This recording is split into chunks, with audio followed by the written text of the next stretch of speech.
This panel is happening as a convergence. Some of you are here from San Antonio, and you are faith community leaders throughout the city who are maybe wondering about doing this kind of project on your property, and we are so glad you're here. And then some of you are here as a part of the Oikos gathering, which we kicked off last night at the Mennonite Church, and we are gathering all weekend in San Antonio, and you have come from around the country representing different congregations and denominations, but holding a very similar set of questions and a very similar set of opportunities of what are we doing in our community with our church-owned property. And with that, I'm going to duck out of the way and just say, I think this is a special panel, the way all of us who are listening represent San Antonio locals and national perspectives. That's also represented here on our panel, with a couple of people doing this work in the San Antonio ecosystem and others who've done it around the country. And I'm going to allow Mark Elsdon to introduce everyone a little more broadly. So my name is Mark Elsdon, and I am a Presbyterian pastor and the executive director of a Presbyterian campus center at the University of Wisconsin in Madison. And about 15 years ago, we developed a $17 million student housing project on our property there, and that's sort of what got me into this work. I'm also a co-founder of Rooted Good, the organization that's hosting this Oikos Accelerator and weekend. Great to be with you. And I'm going to be mostly just asking questions of this group of esteemed folks who know a lot about this space from both San Antonio and around the country. So I'm going to dive right in. My biggest pet peeve with panels like this is there's just never enough time to hear from everyone, so we're going to just go right into it. And I'm going to actually, rather than introduce them myself, I'm going to have them say a quick word about who they are and what they do, what their work is in this sort of space, and then we're going to go from there. So why don't we start with you, Patrick? My name is Patrick Dugan. I'm a United Church of Christ pastor, and I serve as executive director of the United Church of Christ Church Building and Loan Fund based in Cleveland, Ohio. We're the oldest church building society in the United States, founded in 1853, and we have projects now in 24 states. I'm excited to be here. My name is Ashley Goff, and I'm the pastor at Arlington Presbyterian Church in Arlington, Virginia. And in 2016, Arlington Presbyterian sold the land it was on and its building to a nonprofit developer in Arlington County. And in 2017, that developer came in and demolished the building. On the land now is a 173-unit affordable housing apartment building that is home to 500 or so of our neighbors in Arlington. We are now on the entry level of what is called Gilliam Place, with about 3,000 square feet that we rent for our worship and office space. Hi, I'm Ramiro Gonzalez. I'm the volunteer board chair for the Impact Guild, of which Sarah Woolsey is the executive director. We created kind of a San Antonio expression of churches and property and filling that gap to help them maximize property for community benefit through a program we called Good Acres. And I also lead a community and economic development organization for the west side of San Antonio. Thanks. My name is Ann Helmke, and I'm a Lutheran minister, but I'm the faith liaison for the city of San Antonio. And so I also bring you official greetings on behalf of Mayor Nuremberg and the city. So it's great to have you here and to be able to share what we do here, and we wouldn't be doing it the way we do it without the mayor that we have. And I wish he could be here. My role with the city is to form collaborations between faith entities, nonprofits, governmental entities, community groups, businesses, schools, anybody who's willing to work together to meet the needs of the most vulnerable in our city. I've never said that line before, have I? We have become known for our collaborative work. We're now in a really strong partnership with the U.S. Surgeon General because of our collaborative work. We have about 18 collaboratives now working through this effort. from, I don't know, domestic violence to community resourcing, volunteers, healing from the pandemic, collective trauma, as well as housing via the faith community. So this is one of our collaboratives. And as an example of a collaborative, in that collaborative, and I'm going to make Mark stand or wave his hand. You're going to meet him later, but Mark Carmona is here. He's part of that collaborative. He's the Chief Housing Officer for the city. Neighborhood and Housing Services Department is a part of that collaborative. Our Area Foundation is a part of that collaborative. Good Acres is a part of that collaborative. Let's see, there's so many different people. Oh, NAMI, the National Alliance for Mental Illness, is a part of that collaborative. So the collaboratives are very different and diverse people, but all very concerned about the 3 A's: affordable, accessible, and available housing. I'm Tyler Krupp. I'm a real estate developer from Madison, Wisconsin. I'm here with my wife, Sophia, who's also a real estate developer. Worked on 4 separate church redevelopments now, so have some experience with this. View myself as a real estate developer trying to develop within my own faith tradition. So I'm a practicing Muslim who's not allowed to use interest-bearing debt to do development. So I also started a equity fund, which is my attempt to do real estate without loans, basically. Yeah, thank you. You say that like that's easy. So I want to kind of get into this with some stories. I'd love for each person to share, and you can get as specific as you'd like, a story, and it could be your own or some other one that you've seen, of where you've seen property meet purpose in an exciting, hopeful way. Particularly house of worship property, I think, would be ideal for this setting. But so where that has happened, where you've seen it happen, where that's super exciting and life-giving.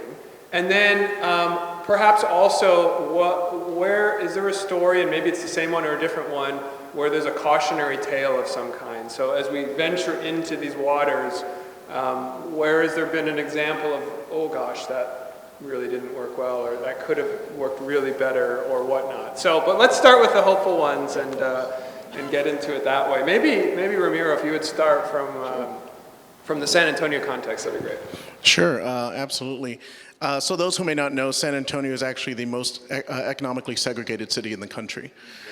So it's absolutely appropriate that we would have this conversation here, because the question is, what is the role of the church in all that? This is an incredibly difficult problem to solve, and I take a special pride in the fact that the way that the San Antonio was created was it was created and founded by churches. It was the churches who actually served this public before the county or city were ever created. And what I love to see now in this kind of resurgence and transitionary time is how churches are taking ownership of that again, saying, we're going to serve these people through our property. And so we've seen a lot of great expressions of that. I mean, we've seen, one in just the way that churches serve. But I'm on the west side, so I'm going to talk about a west side property, and we'll be on that. We're actually going to go buy that property later today. But it's Emmanuel United Methodist Church over off of Poplar and Northwest 24th. They have not yet gotten to the construction of the project, but we've been talking with them probably for the better part of about 6-7 months now. About what does it look like for them, and they, as many, are kind of experiencing that loss of congregation. They were at once 50, 60, 70 strong. Now they're maybe 20, and they're kind of in their 60s or 70s, and so they're trying to figure out, well, what's next for this church? Now they own about 4.5 acres in the middle of an inner city, which is huge. You don't have even that much land usually, and so we had reached out to them just to see, okay, what could this be other than what it is? And the Methodist Church was very open and said, let's figure that out. We're all in on that. And in the way that the Methodist Church works, deferred to the local pastor. And, there's always, you never know exactly what you're going to get when you go to that congregation, you go to that pastor, and then see, okay, what do you think about this? But it's been absolutely open arms from the start. And I think what was really helpful in that was, we drew very clear lines. What is a no automatically, and what are you open to? So no is like, we're not going to sell the church, don't even ask. So, okay, that's great. Let's take that off the table. And what else? And we established a period of kind of, or a series of milestones. So it was really do we keep going or are you done? You know, does this sound right? So I'm just very excited to say that with that church in particular, they have been very open-armed the entire way. And they've been very self-aware of what's going to happen with their church if they don't act. And they have taken ownership of the fact that they're sitting on an amazing asset that could serve this community, and they are not doing enough with it. In some ways, the community has kind of taken ownership themselves. The kids just come and they play soccer on this big field. And so they've actually leaned into that and said, hey, look, for our project, 1, don't sell it. 2, improve that soccer field. We don't want to lose what they've already created to be an asset to their own community. We want to build upon that. But now we're looking at creating about 70 housing units on that property, half of which will be affordable, but then also looking at creating some mixed-use spaces, including some commercial and retail, and also some multi-purpose community space. So just a quick follow-up. It sounds as though clarity about what they want to do with that property has been essential in that instance. Both what they want to do and not do, right? Absolutely. And understanding that and having that clarity. Absolutely, and I would also say, I mean, you know, I've had the pleasure of kind of working on both sides, both from the church side and the developer side, and, you know, for Good Acres, we see our role largely as kind of teeing up churches to be able to then work with the developer, because in most cases, even for churches to get to that point of maybe we want to do something to what do we want to do, that can take years in some cases. And most developers do not have the time to wait and go through that long process, develop that relationship, and you need relationship in order for anything to happen. Someone once said it so beautifully, is that you move at the speed of trust. And that trust takes time. And for developers, time is money. So anything we can do to kind of tee that up and get the congregation there mentally and missionally so that they already kind of have a concept and they know what they want to do, then it's about just bringing in that partner who aligns. Ashley, could you tell us a little bit more about I'm going to actually just ask you to tell us about your story and your place, because you've done this, and what has been beautiful about that and what has emerged from that. So Arlington Presbyterian sold its building and the land it was on to a nonprofit developer, Arlington Partnership for Affordable Housing, in 2016. And it took, depending on who you ask in the congregation, about 10 years to get there. And it began with the question of why and who are we? And who are we to our neighbors?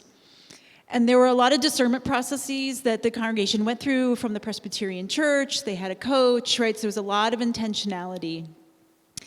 They realized when they really had to make a break, literally, of the building was when they went out and they talked to the neighbors, right? They used the community organizing tools of relational meetings.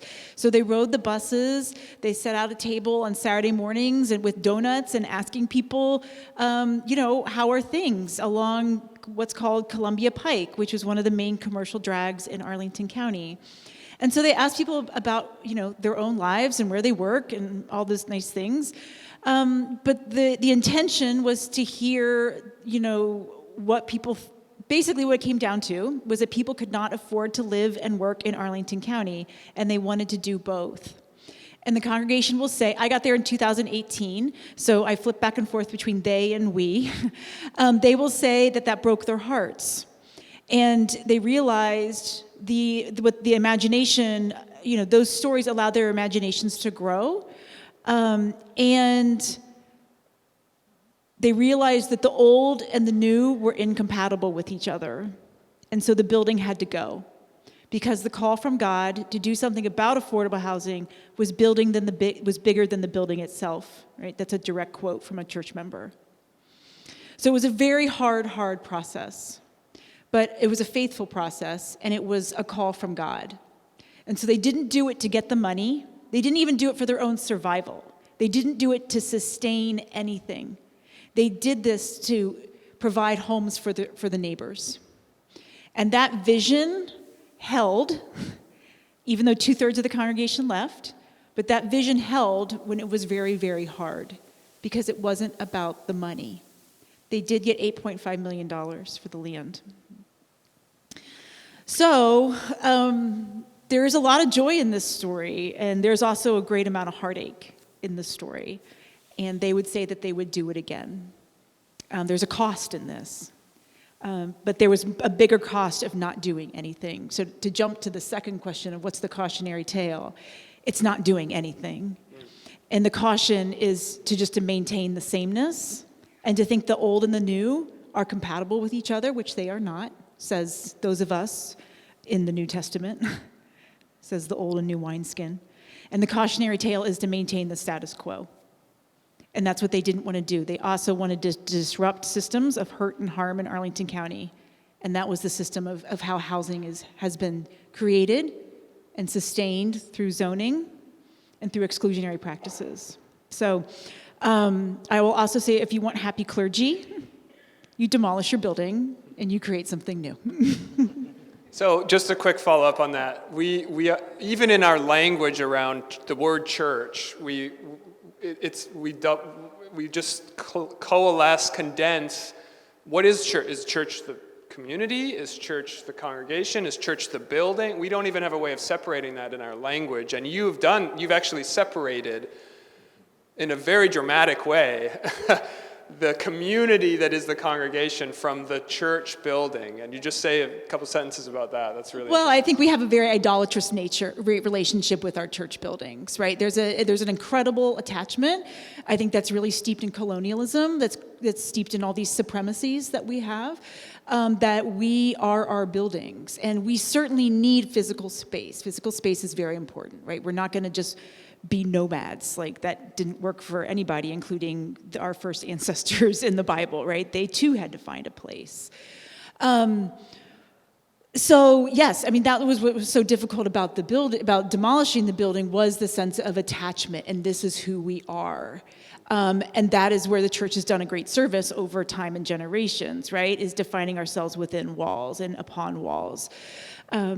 And they knew they had to break down those walls in order to live out the call from God. So, no, I mean, the pictures of the demolition are really beautiful because of what it took to get there and the risks that they took, that they were willing, we think the buildings are just going to keep us and help us survive and sustain, and for what, and for who? But they were willing to die to all of that, and they did. They died to a lot of things in order to trust that, as Christians, that God's promise is resurrection. And resurrection they have indeed been. So yeah, I mean, there's idolatry in the buildings, and also the sense of identity, and their identity started to be shaped around the assets and needs of the community, right? So when an affordable housing apartment building comes into a community, it's a lot of deficit, scarcity thinking, right? Parking, schools, crowded, everything, as if the people who aren't there haven't already done, So how do we change the narrative, right? This is an asset that is coming into the building with people, right? And so that's the work now, but that was the work then too, was to redefine the shape. Thanks. I might come back to you with some follow-ups on that, but Patrick, maybe you've seen this stuff happen all over the country. Give us a story. Tell us a story. So I'll give you a housing story, since that's one of the foci here, I guess it is. We were called by a small developer, actually, in the Bay Area, who was seeking, on behalf of the church, financing for an affordable housing project, but it was very different. This church had a fellowship hall building on its third of an acre property. It was not very big, and it's right next to the sanctuary building. And they decided they wanted to convert that building into 12 units of affordable housing. They were going to do Section 8 housing. And so we were able to help them. We financed that project and sort of helped them manage through the construction process. And at the end of the construction, the county was so impressed with the pastor and the organization that they offered them $5 million to do a returning citizens program. So basically, rather than renting the 12 units, they now host folks coming out of the criminal justice system in a program where they share an apartment, brand new apartment, and services are offered to help them re-enter society. They're not forced to go to church, but if they want to, they can. And there's a lot of interaction programmatically and otherwise with the church because the building is literally adjacent to the property. This was a great productive reuse because they already owned the building. There were no subsidies involved. There was just a major renovation of a 2-story fellowship hall. A great success, and they've actually built through the pandemic. They finished construction in the fall of last year, and they're doing well. I'll also give you a cautionary tale. I can't give you any names, but there's a historic church in a. For the sake of the story. There's a historic church in a southern state that's famous for something. I won't say what. And they are currently down to about 9 members. And they have for years, they've wanted to save their church building because of what it's famous for. It's famous for something. And really, at the UCC church, the conference minister has been basically pouring in money just to keep them going till they get to the next thing and next thing. So an opportunity came up recently where a religious developer offered to do tiny houses on the church grounds, and the redevelopment would create enough money to not totally redo the church, but to fix it up, eliminate all of their deferred maintenance, make it look great again, and make it a place that they can invite tourists to come and see what they're famous for. So the church was presented with the idea by the conference minister and the developer, and there seemed to be agreement. A few weeks go by, and we get a call that this group is going to do a protest because they heard that the UCC is going to take over their church and throw the people out in the street. So needless to say, that project is not going to happen. It wasn't going to cost them any money. It was going to achieve the dreams that they had. But because of a few, there's a small group of people, it's only less than 12 people, sort of the negativity of a few kind of drove the opportunity away. Now, I say all that to say you have to be ready to do these projects. And there are some churches that will be ready at some point in the future, and there's some that may not ever be ready. This is the reality we're in. And I see some of your faces, you kind of identify with both sides of that. So, reality of the work we do. Thanks. That's good. Those are good. Can you tell us some stories, Anne, or a story about your work here in San Antonio? I can tell lots of stories. I'm a connector by nature. And so you already heard the collaborative work is about connecting people, but the story I like to see big picture. And so the story that I want to tell you about is the big picture connection that just did it for me, right? And I was trying to figure out the years in my head, but it's probably been 4 years ago. So it was pre-pandemic, and right across the park that's right here is St. Mark's Episcopal Church. across from that is one of our larger cultural centers, the Tobin. We were there for the annual national conference on mental wellness and healing. Later that day at St. Mark's Episcopal, I was out in the courtyard, and we were going to have a dinner that night for all the speakers and workshop leaders, and I meet this woman out in the courtyard, and we're having a drink, and I find out she's from Colorado. But she's come here because of this amazing conference that we're having. We heard about this model. I came here. Well, tell me. Oh, she's a UCC minister, just south of Denver. And I'm, what's happening there, What's exciting? What's exciting, she tells me, is that we're taking church property and building on it. We're refitting spaces. And I'm like, what? Like my mind in like a split second was just everywhere. All of these churches downtown are behemoths. On the other side of this wall, they own another behemoth that they've been wanting to make into affordable housing, actually multi-use. They were looking at arts and things in the first floors and the upper floors then for those without permanent shelter in their lives.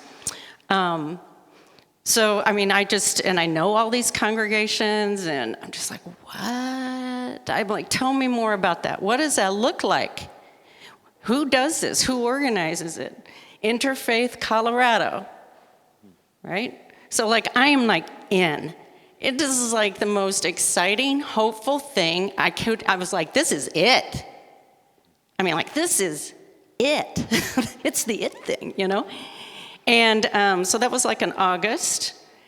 And that next May-ish, I was sent to a conference in Denver that I really wasn't thrilled about going to.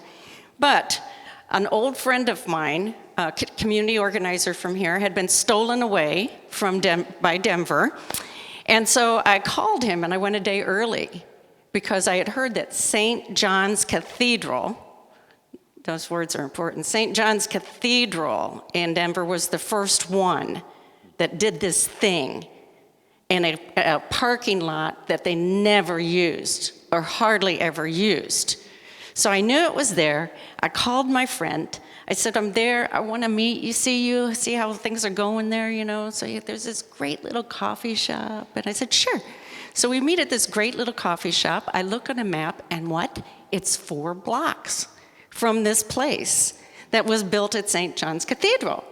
And when she was the woman I met, over drinks, she said they did this thing at St. John's Cathedral, and now we all want to do it. We're trying to figure out how to do it. And so that's one of the things later. We need to communicate a lot more and a lot better, so pin that. But so I meet Jorge, and we're outside, and this is wonderful. He's telling me all about all of his stuff. I'm telling him about all my stuff, and we're getting near the end of the conversation, and he said, so what are you doing here? I said, the only thing I really want to do here is go to see such and such over at St. John's Cathedral. He said, that's just down the street. I said, I know, I'm going there after this. I'm just going to walk there and find out. He said, who put this together? I don't even know about it.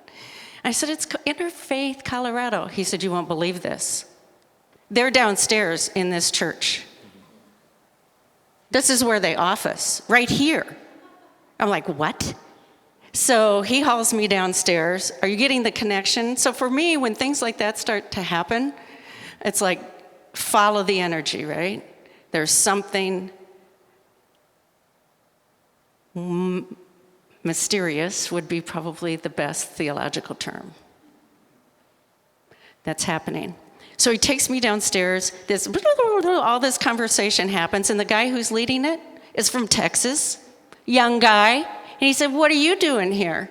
He said, we don't do stuff like that in Texas. I'm like, well, if you move back, we would be doing stuff like that in Texas. What are you talking about, right?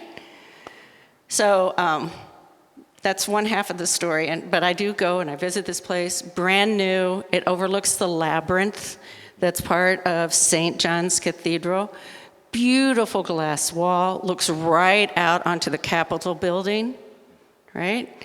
And it's folks, there are case managers there. It's like wraparound housing, something that we also look at doing here, a wraparound care that comes. So I come back and I can't quit talking about it, only to find out that St. John's Seminary here in San Antonio, you notice the St. John's thing? St. John's Seminary, which was like high school age, Catholic, entering into seminary. Mark can explain that to you later on the bus tour. But they had this, it's on the Riverwalk south of downtown, so they had this beautiful property on the Riverwalk, probably worth God only knows. They refit that whole building, and then there was all this vacant property behind it, and they built on it units. And the developer I mentioned earlier was Jewish. I mean, I'm so in every part of the story that I come in contact with. I'm like, we have to be doing this. And the next thing I hear, St. John's Lutheran downtown, this is in all these St. John's, which by the way, he's kind of the mystical, spiritual one of the gospel writers. So I'm going real Christian here, but it's part of the story. They're designing a multi-fit, right? Also on on parking lot that never gets used. Rarely. Downtown. Still doesn't make sense in my head. But they were going to do a percentage of it that was affordable housing. So it was going to be mixed because it was going to be downtown, right? And then I think it was true, in our early conversation, but COVID really put a hitch in that get along. Because right before COVID kind of hit, I know there was a gathering in this space downstairs, and there were congregations who, there was movement, right? And not that the relationships went away and slowed us down. I mean, in fact, relationships continued to build, but practically speaking, it really slowed us down. And so, we kind of had to and are, but have gone further, I think. We're a little bit ahead of where we were before COVID, I think. But we've had to kind of regroup, and we've regrouped in a different way by, relational collaboration and who needs to be at the table. And of course, people concerned about those with mental health needs, people concerned about seniors, so there's all this, and I think that's one of the beautiful things. I mean, you can create it however you want, and for whatever those needs are. Now, my cautionary tale, and this is not my role with the city, but you mostly said something about the cost of this, and then you used the word risk once. And so I'm going to lean into the risk. And especially as people of faith, so this is also part of my job, is to encourage and challenge people of faith to actually do what they say they believe. So that's part of my job, although it's not in writing anywhere. But the greater risk is not the risk to do it, it's the risk not doing it. So if we want to go, theological, right? Just 4 days ago, this week, some church that could probably build all of it and not even miss the money to build it, own the church outright, own this acreage outright. We approached them and they came back and said, well, you never let go of what you own. Because in the long run, I'm like, say what? I mean, that sounds like storehousing to me. And that misses the mark. And the whole thing about welcoming the stranger, providing housing. Two things that I've learned in this position from the federal government, which, by the way, every federal department in the United States has a faith liaison, in case you don't know that. But the two things that are most effective when it comes to faith community across these United States is one, that they're in close geographical proximity, the work. The closer you can make things move together in geography, the more you're going to build community. And the more you build community, you can continue to grow larger. So you have to work smaller to grow larger. And if the efforts are as close to the ground in that Maslow's hierarchy of need, that's where they have the greatest impact. So on that bottom is housing, food, safety. That's why this whole thing has so much potential, but we keep missing the mark because culturally we got to get our heads clear, right? Thanks. Yeah. Tyler, It's okay. tell us a story. Mind if I share two? Yeah. Yeah. So 2 quick stories, quite different, actually, with the same group. First one is a tale of a church that was actually vacating their land. I'm sure it was a very hard decision for them to give up their church. As a result of that decision, though, and the complexity of church redevelopment in general, a very conventional developer like myself was forced or invited to do something really beautiful that would have taken us probably 5 to 10 years to do on our own. So my wife and I had intended to start building net zero sustainable buildings, and we imagined it would be a 10-year process of getting there. And this church leaving their land got us into a situation where we had to commit to do that in order to do anything, right? So the actual complexity of the site invited us to take a risk into something we had been wanting to do but would have taken a lot longer. And I think that's a general lesson. These church sites are really complex, and the complexity shows up as an obstacle, but actually there's also a ton of opportunity there if people are willing to take leaps in faith, really. So that's one end of the spectrum. The other end is, I think, even more beautiful. Same group, they vacated their church land. They're moving in, combining with another church. They've now got some resources because they've vacated one church.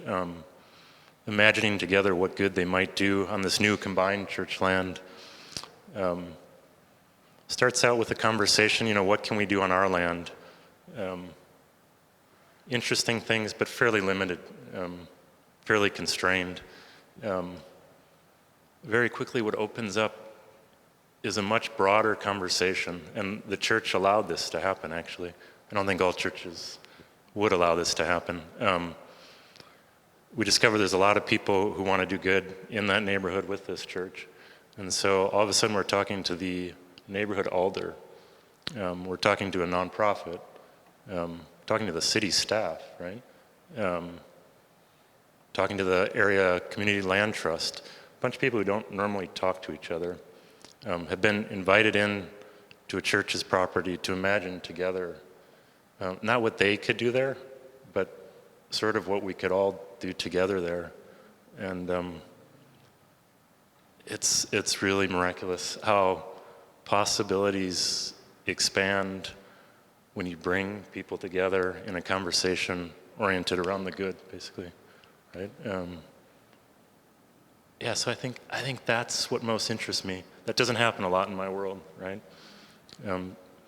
I suspect it's more common in your world, right? But bringing people together, maybe not, bringing people together who don't normally come together and setting between you a different question. What good can we do here together with what we have, right? And just watch what happens there. I mean, it's like magic when it happens, yeah. Yeah.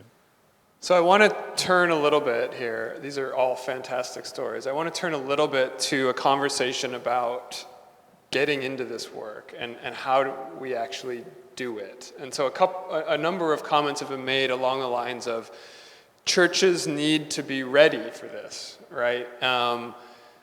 It's not simply calling up a real estate agent and just saying, hey, we want to do something, or calling up a developer and saying, hey, we think we want to do something. Churches have to be prepared and ready, especially on the missional side of it, of like the why and the what, and what does this mean for us? What does this mean for our legacy? What does this mean for us as a community of faith? So I'm interested in hearing some reflections on that. So that could be the form of, really anything, but what would you suggest to congregational leaders, church leaders, denominational leaders even, about how to get into this work, and what are some key sort of tips to keep in mind of what gets churches ready, and what do they need to know, since a lot of us in this room are doing that? Yep. One thing I would say, and it's been mentioned, Ann did a great job of talking about it, is just allowing space for connection, and Tyler's mentioned it too. Allow space for connection and serendipity in some ways to happen. Chances are, wherever your church is, whatever you're doing, and whatever problem that you are seeing or needs you're seeing, others are seeing it too. So it's worth engaging your local community, your council member, your city council, because chances are they're trying to figure out that problem too, and they don't know what an asset they have in you, where you're at, and that you're interested in solving it too, especially in very creative ways. Being someone who worked at the city for a long time and now is working on the community development side, I'm constantly knocking on that door again saying, hey, I know this matters to you and it matters to me, and I'm seeing it every day. We have something that we can build off of. There's a little church with a little property. I don't know what it can look like, but let's get in a room together and brainstorm. I would just encourage that if you want something to happen, make it known you want it to happen, even if you don't have all the pieces together. The worst thing you can do is kind of be a undercover change maker. You need to be out about it. You need to let people know we've got this asset. If you bring your piece, if you bring a developer like Tyler, if you bring a church building and loan fund, you've got a lot of it, kind of together already. And really just making space for that connection to happen can go a long way, so it doesn't feel a lot like a huge lift all by yourself. I'm going to jump in. Our primary business is lending. However, we put a lot of resources into capacity building, training, leadership development. And so you might say, well, why?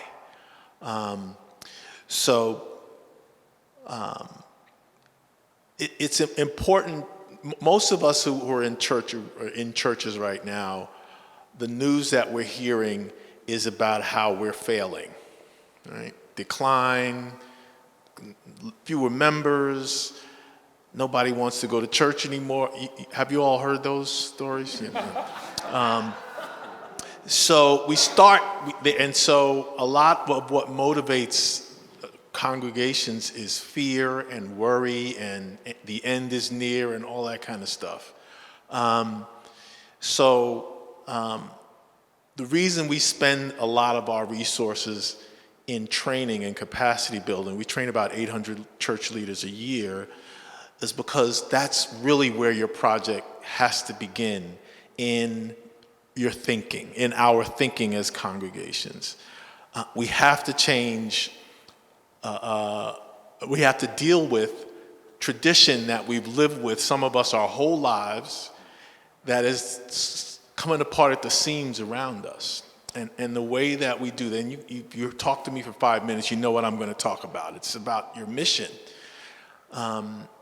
So we spend a lot of time helping churches to think through their mission. What is it that God has called us to do? And it's not, well, yeah, we all have a cross and Father, Son, and the Holy Spirit, and we read the Bible. That's not your mission. Those are your sources. Those are the symbols. Those are the icons of your faith. The reason there's so many congregations is because God has a plan for every place, and everyone is unique. And what we try to help churches see is that you have to connect with, obviously, your sources, which are the Gospels. You have to connect with who you are and your place, and you have to connect with what the needs of the community are. And as those three things come together, then you can figure out what to do. You cannot take on a building project by saying, we got to do something. Maybe affordable housing, maybe a school, maybe. That's not how you do it. You start by, let's figure out our why. Why are we here? Why are we in this place? What is God calling this church, not the church down the street who's really good at children's programs? We don't have one. You're not called there, you're called here. And so we spend a lot of time doing that. My advice to churches, and I know this because we get the calls, and we've been around 170 years. The first thing is, how you doing, Patrick? Good. Here's what's going on in my building. We know what you're going to say. That's not where we should start. We got to start with mission. And talking to your neighbors. So it's one thing to talk to yourself, right, from the mission. What Arlington Presbyterian did, and I said this, earlier, was that they went out, had a set of questions, but they were walking up and down Columbia Pike, talking to business owners, local business owners, riding the buses, giving donuts to people, but they were building relationships with their neighbors. And it was about the needs, and it was also about what can we do together? Like, what are the gifts and the assets in the community, and how do we build off those?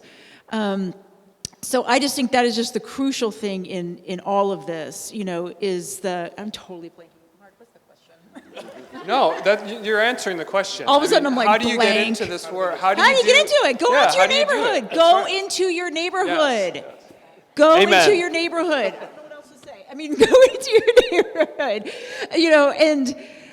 and without a plan, right? There's no strategic plan in this.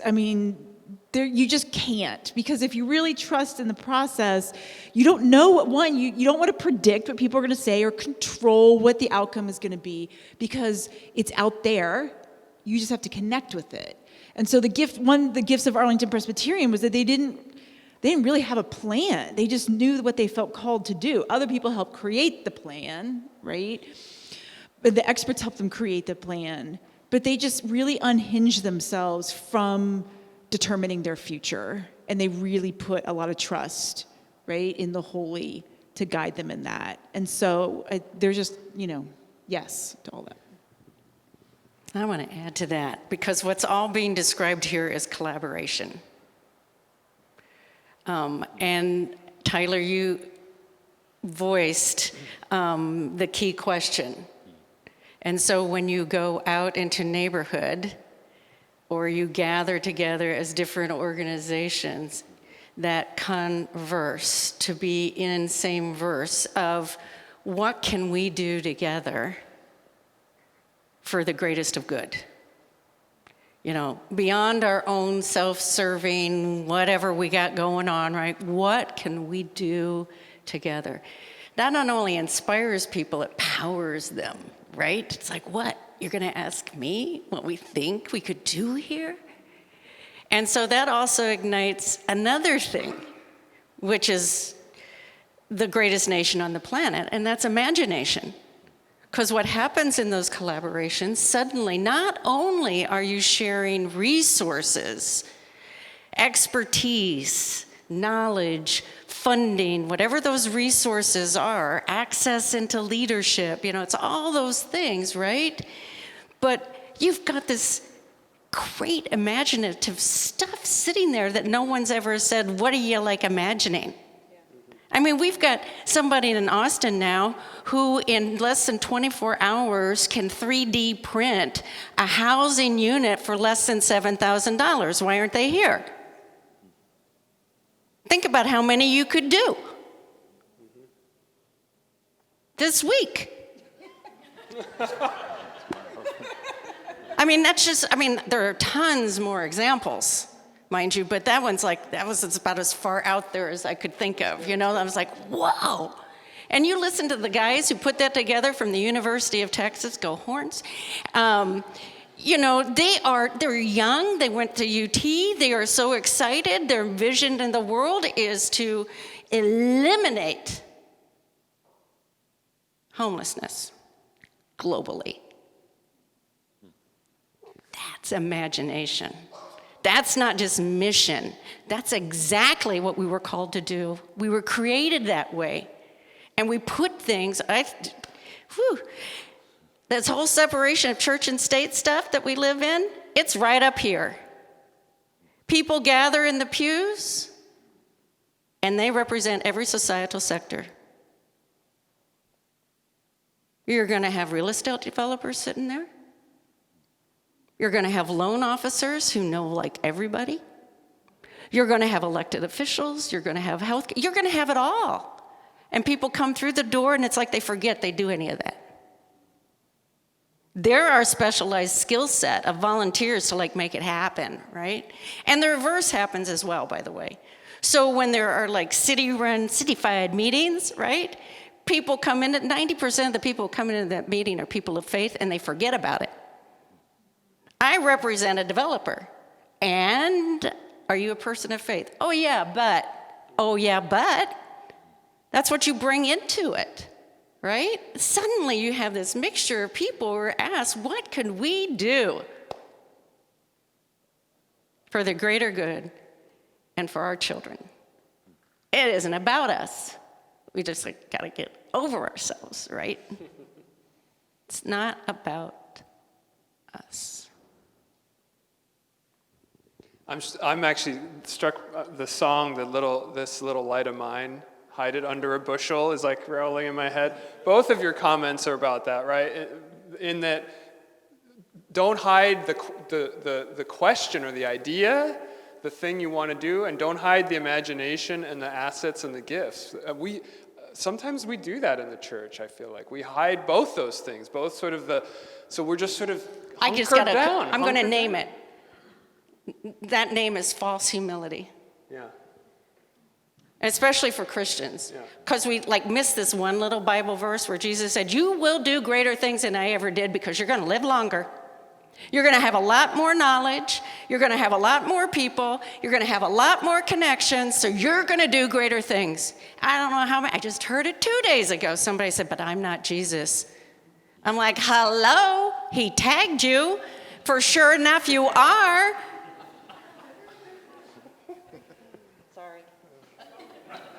So a little different twist on the question, how do you get ready? We talked about this a little bit in a session earlier today, but not everyone was in that. For Tyler, from a developer side, how does a church be ready for this? Or how do you kind of come into those conversations with developers or other folks? Yeah, a few thoughts. One, come in having had the conversation that Patrick's describing, right? Know what you're about, and ideally have some agreement amongst yourselves what you're about, right? Developers are used to negotiating, and you have to have somebody on the other side of the table to negotiate with. And so if you don't have your story together, or there's 10 different stories, that's a hard place to start. The other thing, and I think you already said this, for developers, time is money.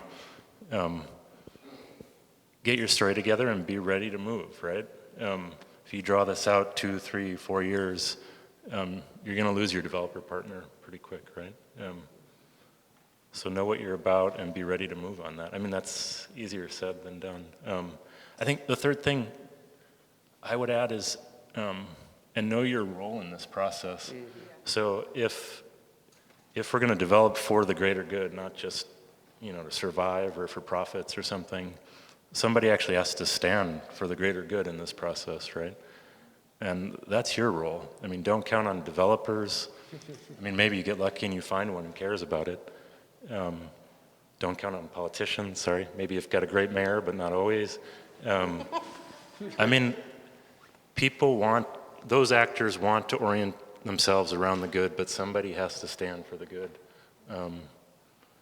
So this group, for example, I met with them a few weeks ago, and they handed us a 1-page paper.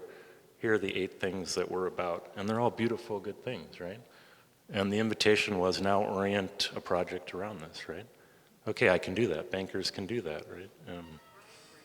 Yeah, that's helpful. So I just wanted to point out something, the other side of what Tyler's saying, that churches do. I got an idea. Let me call a developer. Don't do that. Don't sign anything within a month of your idea with the developer and then wonder, get your ducks lined up. Many pastors especially are good at this. You need some help, you get a volunteer, right?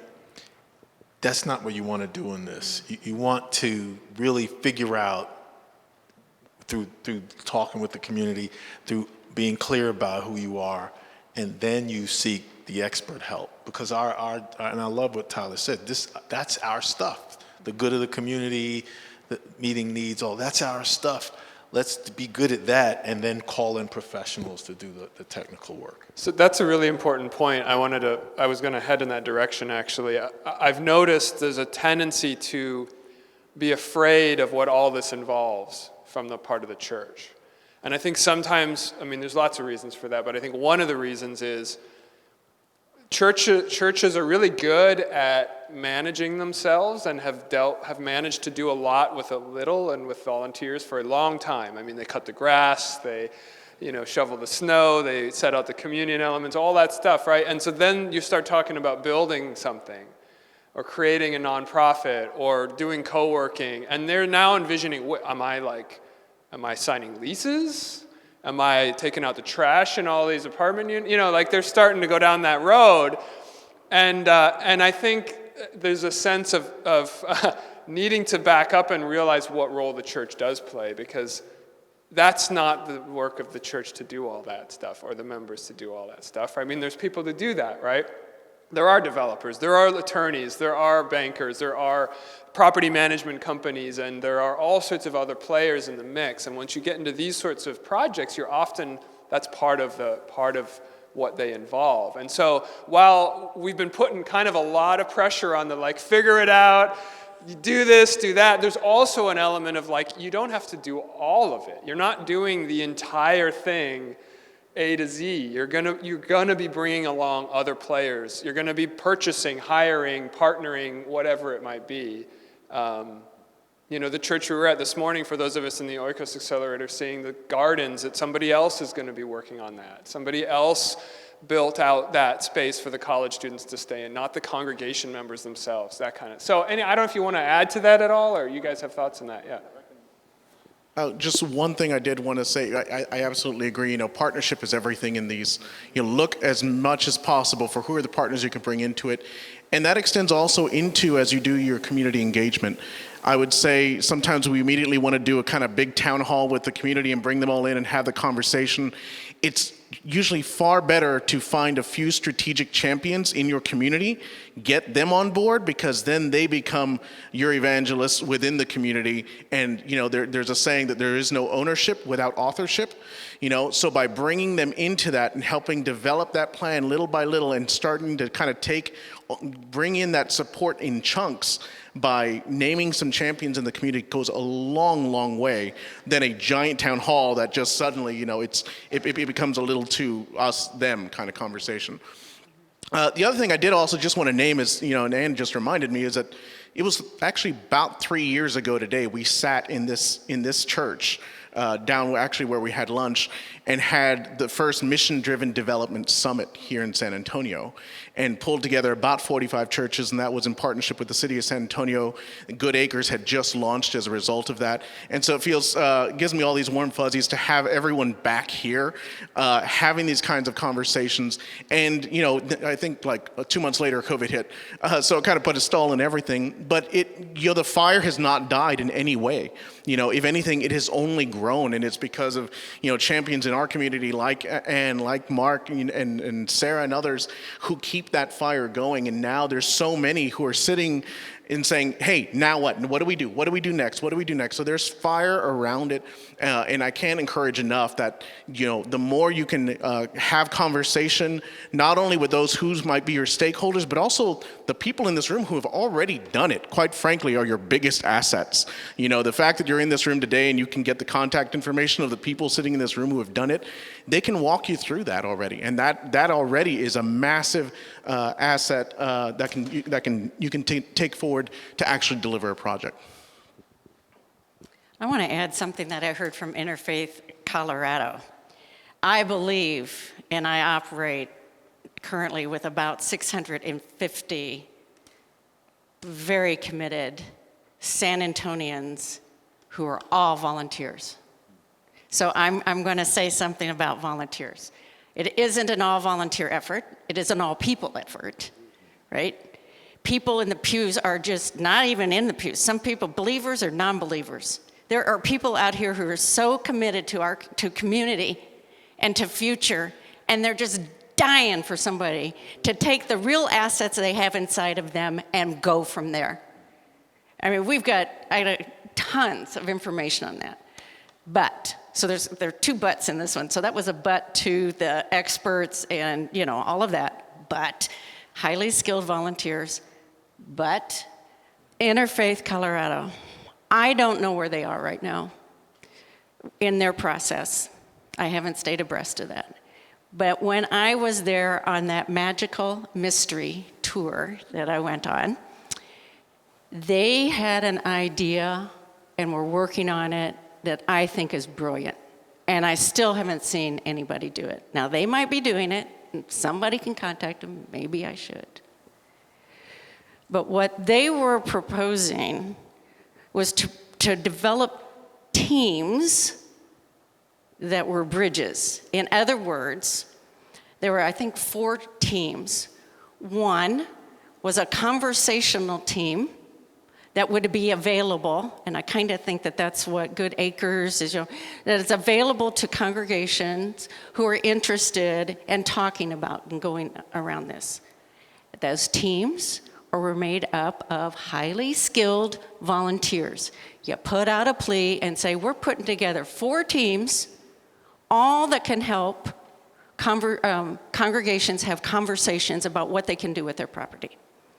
So if a congregation shows up and says, we want to kind of maybe think and we want to talk. Well, there's Good Acres, but Good Acres has 4 teams that they can send out to 12 different places to start having that conversation.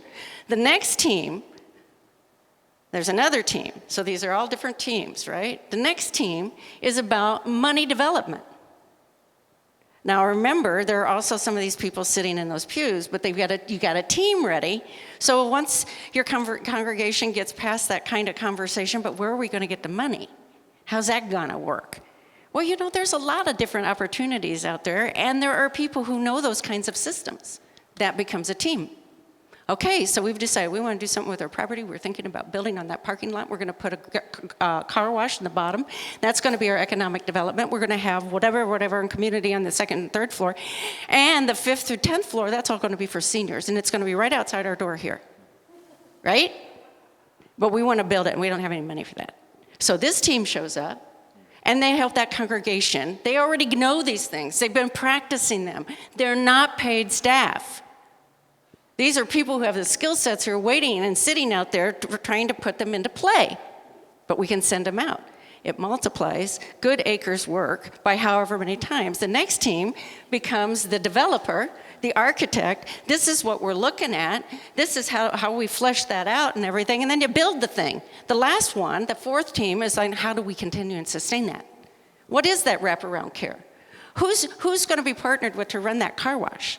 Who's going to do this? Who's going to do that? But there are teams of specialized volunteers that can be connected with a congregation who's interested. They don't have to rethink the entire system, but they can become a part of the system, and they can make it go faster than if they have to figure it all out from square one. I think it's brilliant. If somebody's doing it, I want to talk to them. We're going to be wrapping up in a couple minutes here, but I want to sort of give a final opportunity for closing. And I actually want to ask a question about legacy, which we've sort of touched on a little bit. But the reality is we have more church buildings in the United States than we need. That's just the cold, hard reality of the situation, right? There isn't the need for the amount of space and the amount of buildings and the amount of property for the way churches function nowadays. Doesn't mean God's gone anywhere. Doesn't mean the Christian faith has disappeared. It doesn't mean that the church isn't always going to be around, but the form that it's taken and sort of the amount of land and property and building that we have just isn't it's more than we need. So we have to repurpose some of this stuff. And it's going to get sold, and it's going to get turned into something else, one way or the other, whether we sort of intentionally do it or whether we just wait for the day when somebody else has to do it because there's nobody left to make that choice, right? And so one of the questions that I'm always thinking about is kind of what is that legacy that these properties are going to leave? This is a once in a many generation shift that's happening in the United States. One of my friends said he thinks it's probably the defining issue in American Christianity over the next 2 decades is church property. What kind of legacy are we going to leave in our cities, in our neighborhoods with that property? And those of us that have the ability right now to make decisions towards those ends, what should we be thinking about? That's a huge question. We've got a few minutes to kind of wrap up, but I'm curious what your thoughts are on that, either from a specific kind of example or just broadly. So, from my perspective, we say it, the earth is the Lord's and the fullness thereof. For me, the property that we hold as churches is not ours anyway. This is God's assets. And so if we believe that, which we say we believe it, it's not the place where I plan to have my funeral or the place where I want to christen my grandkids. It's God's property. I think we should be thinking in that way, and that as God's property, we're called to kind of discern what God wants next for this property. And maybe it's not a place where you only show up 2 days a week. Maybe that's how we need to think about it. We have to change our thinking about the building. It's not, we have to change our thinking about our faith. Our faith is not consist of going to a place to pray and then we live the rest of our lives. Maybe it's a more holistic thing that involves working with neighbors and each other and partnerships and things like that. As we reorient that, then we reorient the way God's properties can be used. I believe the properties, they all will change uses. I don't think as many need to change being God's property, advancing the principles, ideas, mission of the church. I think that's possible, but it's really up to us kind of really hearing the call or trying to figure out what the call is for what's next, not holding on to what we believe is the nostalgic yesterday of our childhood, of our past, of our parents, but what is the thing that God is leading us to? And if we could figure that out, then, seek first the kingdom and everything else work itself out. That's pretty much the way it works. I think that's a big part of how we sort of determine the legacy of these properties. Yeah, I just think, the legacy is faithfulness. That's what we have received, as Christians, as I look back, through the stories, the biblical stories, and just over time of what we have, what we've received is people acting in faith and walking in faith, and that, the race is never finished, according to the book of Hebrews, and that faithfulness means you're living into the resurrection, right? And the resurrection does not create and produce the status quo. And we know that because of the gardener, and we know that because of Emmaus Road, and we know that because of the locked doors, right? It doesn't create the same. And so the legacy is it's resurrection. That's what we leave behind for others to walk into and be inspired by and take on. So when we had the Mission Driven Development Summit here 3 years ago, we determined here in San Antonio we have just over 3,000 acres of church-owned property, faith-owned property, the vast majority of which is underutilized.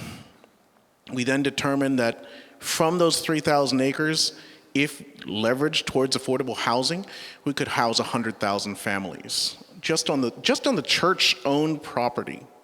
Think about that. And Mark, how many units is our target in strategic plan? I'm going to put you on the spot, Chief Housing Officer. 28,000. So it is clearly within the boundaries of what the church already owns to solve this problem on its own, just here in San Antonio.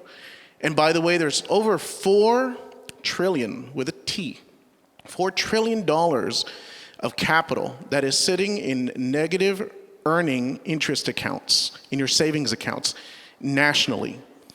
So this idea that we're not broke, when I first saw that, I said, absolutely, we're not. We could solve this problem ourselves as the church because all the assets, all the resources are there. And clearly from this room, the knowledge base is here. So it's really incumbent upon us to not just be part of this solution, but to own that solution because we literally have everything that's needed to deliver it. Actually, the number is 3,500 acres. So what can we build on that?